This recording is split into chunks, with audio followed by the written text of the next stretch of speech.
All right, we're live. Hello, everybody. My name is Jessica Pateau, and I'm here with two very special women, Kelly Megivern and Elizabeth Margeson.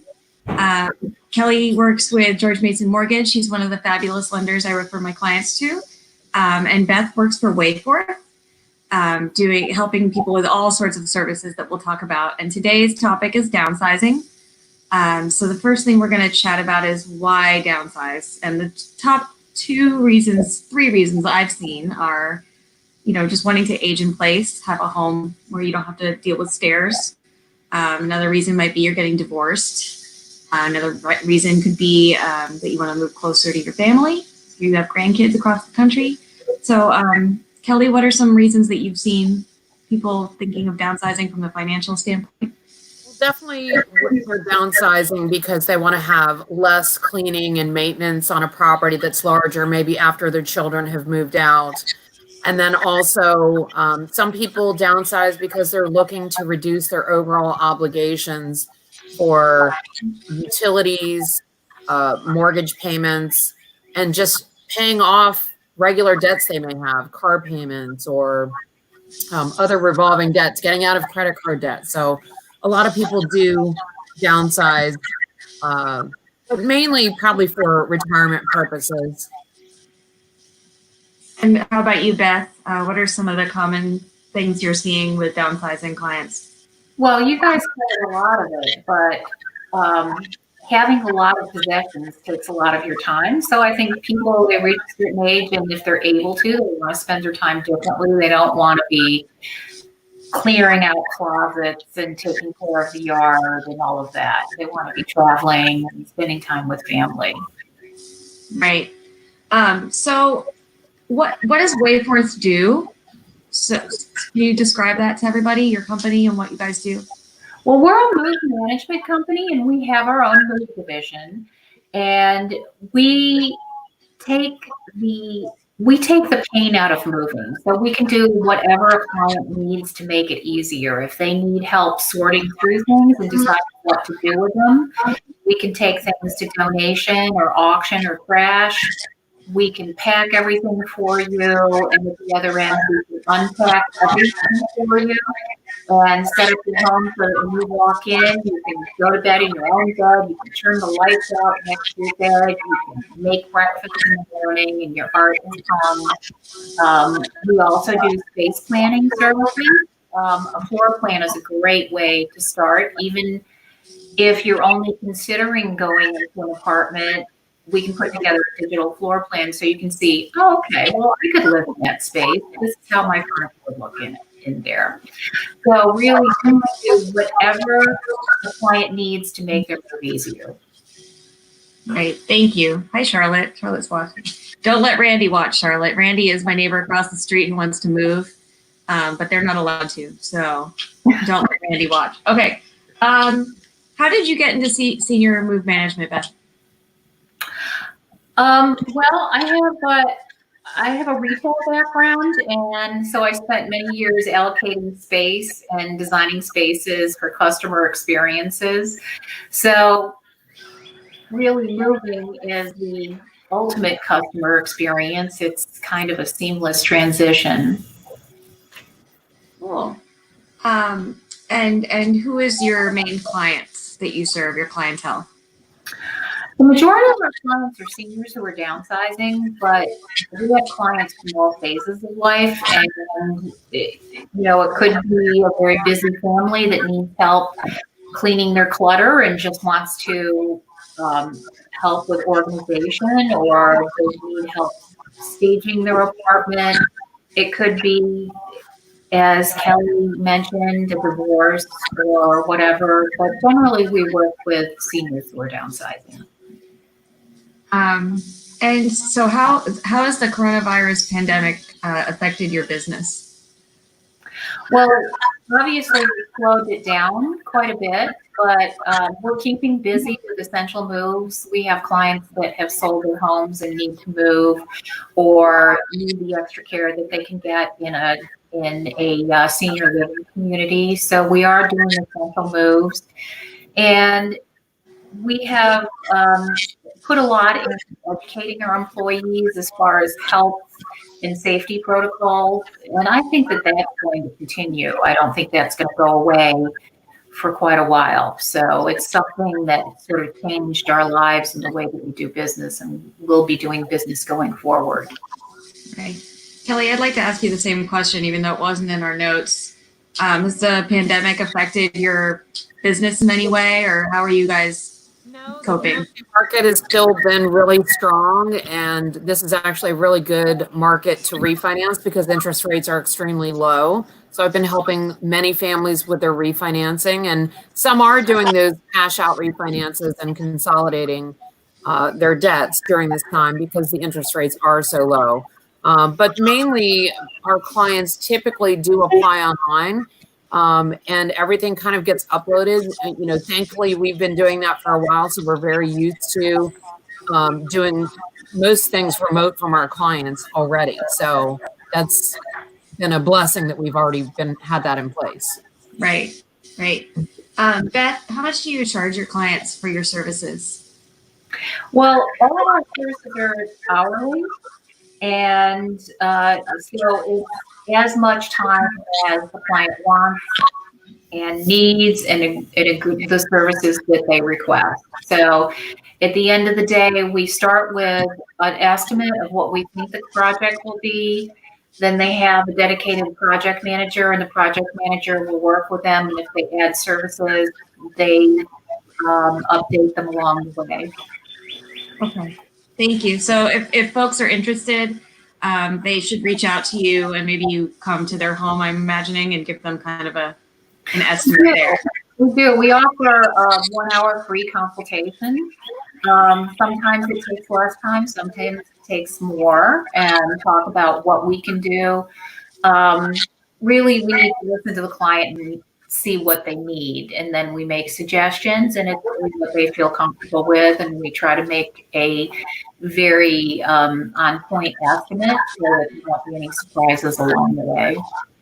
Right. Beth, I have a question. Sure. Would you be able to do some sort of virtual through like FaceTime or something like that with some clients initially so that they don't actually have that face-to-face meeting, especially during this particular COVID-19 crisis?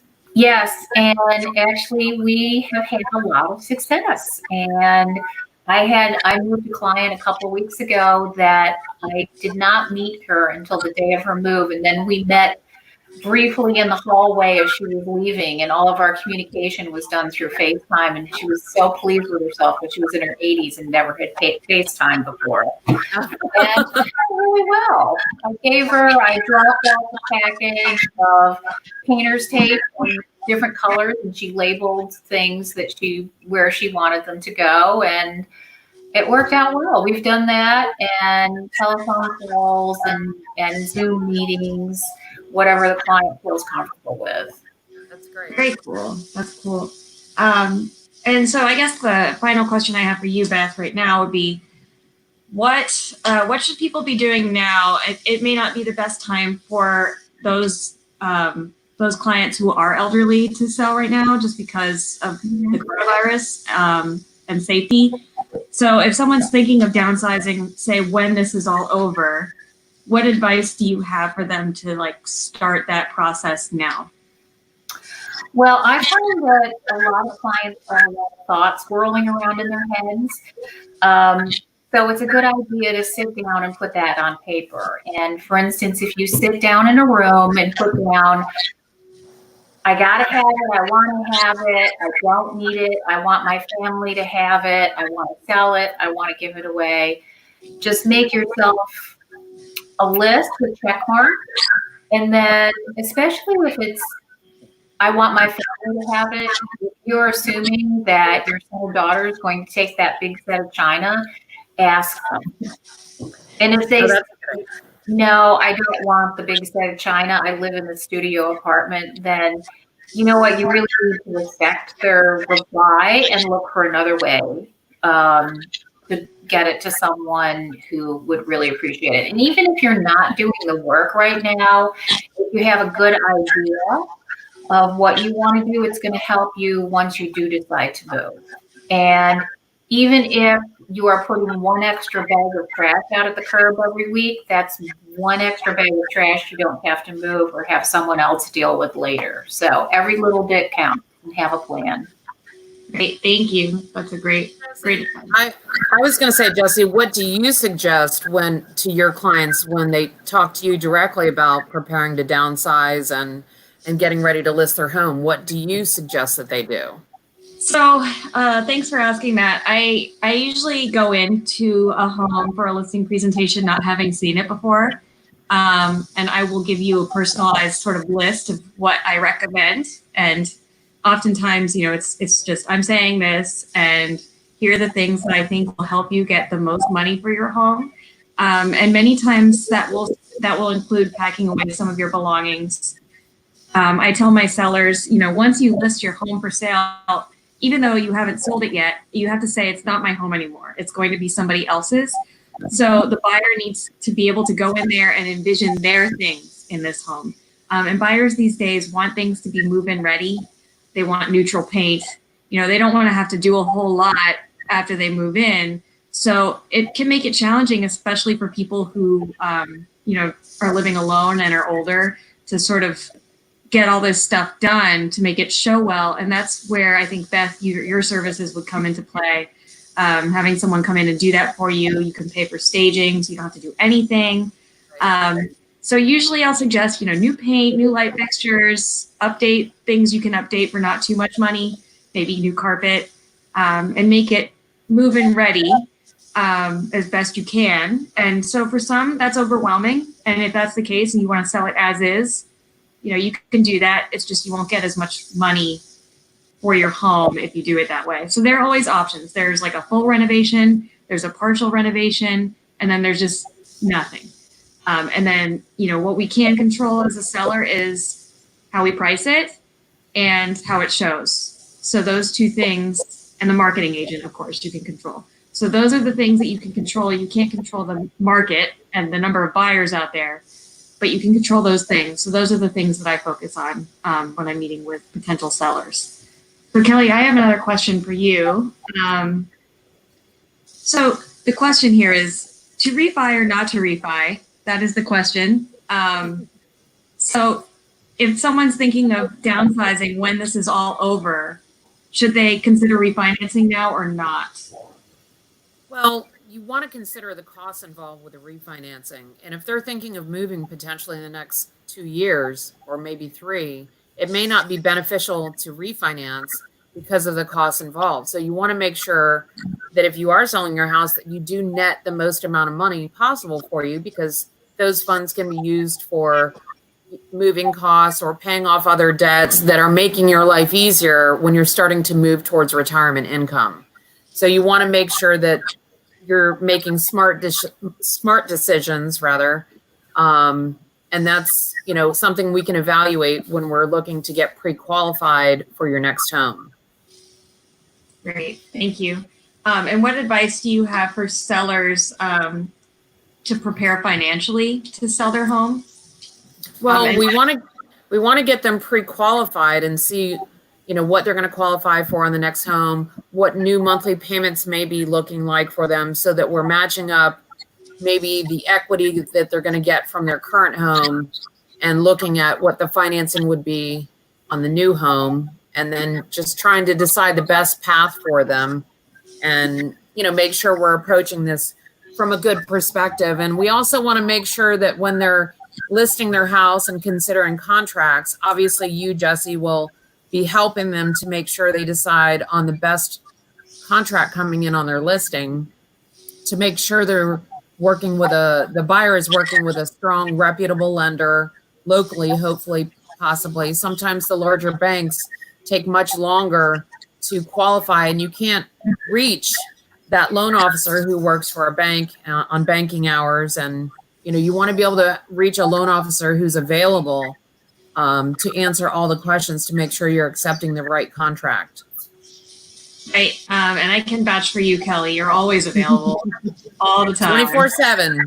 Yeah. So it's very important. It's very important because if you have a controlling listing agent like myself, and they can't get a hold of the lender, that's a problem. That's a red flag. So definitely want to have a lender that's great. And you want to make sure that the person who's purchasing your home has a great lender who's responsive. And meeting the deadlines that are in the contract. Right. Time is of the essence. It's in the contract to make sure that we're meeting those deadlines. Absolutely. I think that's all I have for now. So if there's anything else you ladies would like to share, any words of wisdom for downsizing, please feel free to share. Sure. If anybody does have any questions about downsizing, looking at pre-qualifications for a new home, certainly reach out to me. My cell phone number is 703-725-3977. Or even if you need to refinance or, possibly do a debt consolidation, something that makes your life easier. Sometimes you can use your home to help you with making better financial sense of everything you have going on in your life. And Beth, do you have anything else you'd like to add? Well, I just wanted to say thanks for doing this. It's been fun and interesting listening to you, Kelly. So it's been great to meet you. And it's great to know about your services as well. Oh, good. Well, if anyone is interested, we're called WayForth, and we have a Northern Virginia division. We have a division in Maryland also, but I work out of Sterling, Virginia, and we service the entire Northern Virginia region, and my cell phone number is 301-523-3080. So it's been fun. Thank you. Thank you. And for those of you who have questions about, the possibility of selling, and you're worried about X, Y, or Z, you can always reach out to me. I think everyone here has my contact information watching today. And if not, just Google Jessica Pateau and you'll find it. And happy to help you answer any questions you have. Thank you, everybody. And thank you, Kelly and Beth, for joining us today, and for your expertise. Thanks so much, Jessie. Thank you. Bye. Bye. Bye.